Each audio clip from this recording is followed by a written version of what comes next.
ai có tốn đắn gian khó sầu lù dùng mắt đã kìa xuyên thấu có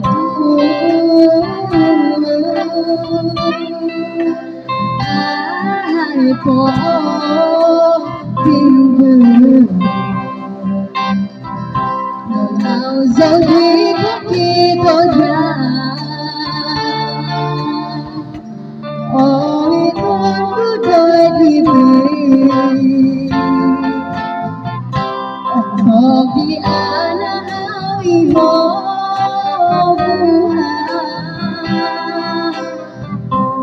yêu xa anh có mà đang đôi ta mà có xuân hồng bỏ thương ai có tình thương nào dấu đi có khi tôi tha vì tên cứ đời thì vì anh hỡi mơ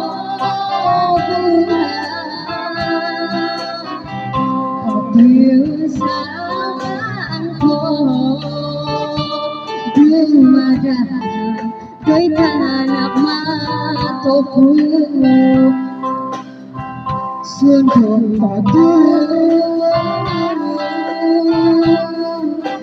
ai có tình thương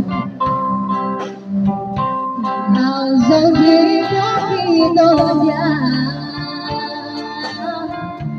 ở bên con cứ đôi tình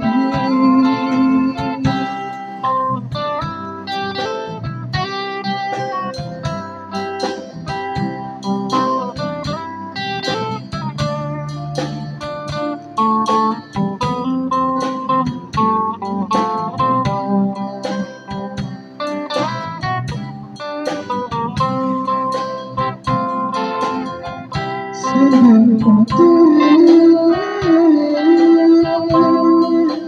ai có tình thương nào dấu đi có khi tôi ra vì